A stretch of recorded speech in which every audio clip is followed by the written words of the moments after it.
Ngayong araw nga ay magluluto tayo ng ginataang kabay o sigarilyas nga kung tawagin. Pero bago nga yun mga mare, ayan nakapasok na nga ako dahil naka-absent nga ako kahapon. Pero dahil nga hindi pa maganda yung pakiramdam ko, nag-jacket muna nga ako mga mare dahil napakalamig. Aga pa nga kaya bumili na nga rin ako ng tubig. Ang hirap kasi kapag inuubo ka tas nangangating ang mga mare yung lalamunan mo. Eto nga maglola na to ay galing nga to sa labasan at ayan nga si Chuchu nakabantay nga rin. Kakatuwa nga si Gail mga mare, paano ba nang pag sinasabi namin Chuchu, ayun tuwid na tuwid niyang nasasabi ang Chuchu. Bale, nag-restock pala tayo mga mare ng 880 pieces kaya lang naubos nga din agad. At eto nga sila pala muna nga ang nag-asikaso dito mga mare, pero sabi ko nga kapag okay na at nabilang nga nila, isabihan na nga nila ako na makapag-restock na nga ako mga mare sa Shopee. O diba kahit nasa eskwelahan nga tayo ay kailangan nga nating magtrabaho. Dahil nagutom na nga daw sila kaya naman nag-almusal nga sila dito mga mare sa mamihan. Pagkatapos at pagkabalik ka nila, ayan nagsipaglinis na nga rin sila dito sa kabila. Si tatay nga nakapagtanim na nga rin ng kamatis nga dito mga mare at tingnan nyo naman nga malalaki na nga agad yan. Guro yung mga isang buwan nga lang ang bibilangin yan mga mare, meron na naman nga tayong malalaking kamatis at pipitasin. Kakatuwa nga mga mare, tingnan nyo naman ang lalaki nga dito ng saging, ang sarap mahinog dyan dahil nga ang hahaba. Buti na nga lang din talaga ay nakapagtabi na nga si tatay ng mga binhi. Tingnan nyo mga mare, sobrang ganda nga ng binhi nga na ginawa nga ni tatay. Kaya kahit papaano nga ay marami na nga tayo mga maring pwedeng ngang anihing sitaw. Ang sitaw kasi talaga mga mare, isa talaga yan sa bumuhay nga sa amin ng pandemic. Kapag nagbebenta ako yan mga mare noon ay talagang napakabilis ngang maubos. Yung panahon pa nga na yun mga mare, 10 piso ko nga lang binibenta or 15 nga tapos babaratin pa nga minsan. 15 nga yung benta ko tapos sabihin nila dalaw 25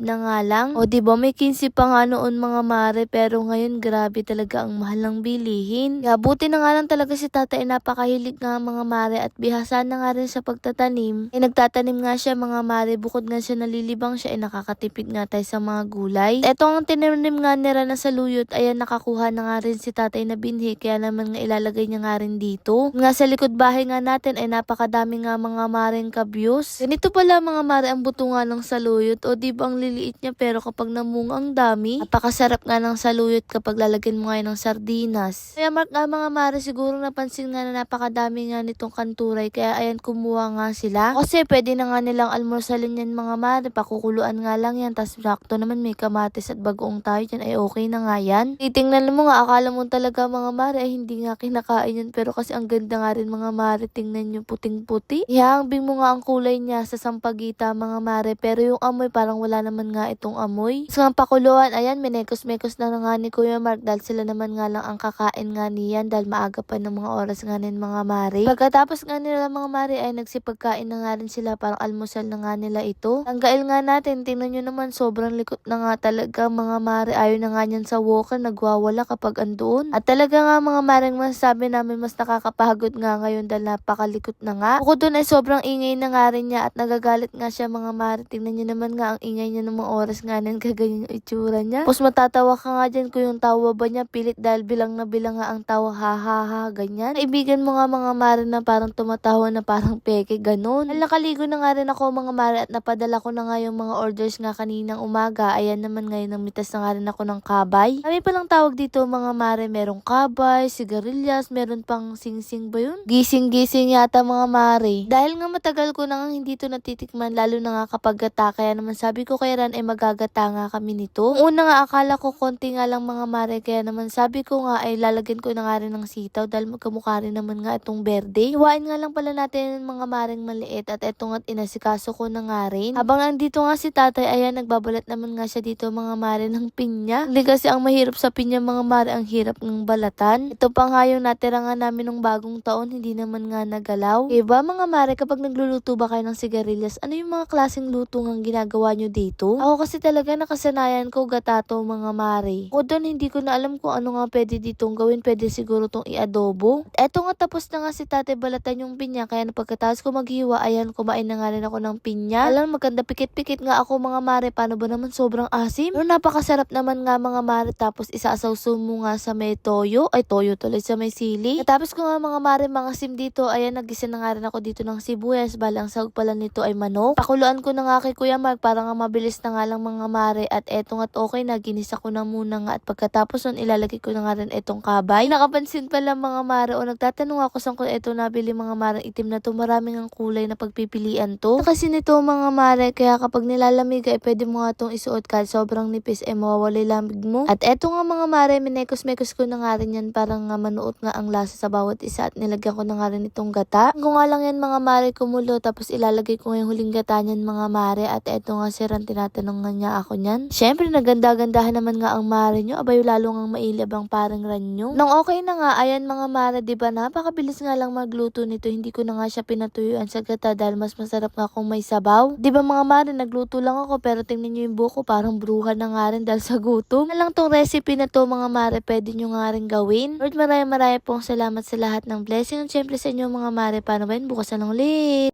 Ang ating MC Bester Barley mura na masarap pa dahil may pineapple extract, hindi mapait at hindi lasang damo. Ang sweetener nito ay cocoa sugar kaya natural at friendly sa katawan. Ang barley natin ay gawa sa natural ingredients at gentle for daily use. Marami rin itong healthy support tulad ng pag-support sa natural defense ng katawan, tulong sa healthy digestion at pag-promote ng magandang metabolism. Kapag stress tayo, malaking tulong ang nutrients ng barley para mapanatili ang glow at freshness ng katawan. Yung ba ano ang kaganda sa MC Bester Barley natin? Maraming tayong pagpipili ang flavor. Meron tayong barley juice at sa mahilig nga sa mga dark choco at sa mga coffee lover ay meron nga rin tayong kape. Pero sa mga taong mahilig nga sa mga pure barley ay meron nga din tayo. O diba? Tanong, magkano nga ba ang ating barley? Ang ating dark choco ay 1,000 4 boxes na nga siya at 10 na ang laman. Ang coffee barley ay ganun nga din mga mare. Barley juice at pure barley naman 3 boxes nga rin siya sa halagang 1,000. Free shipping, cash on delivery na nga rin siya nationwide. Pero kapag 1 box naman nga mga mare ng kape ay 350. Ganun din ang dark choco. Pag barley juice naman ay 500 isang box, ganun din ang pure barley. Ilalagay ko na nga lang sa comment section kung saan kayo pwedeng bumili.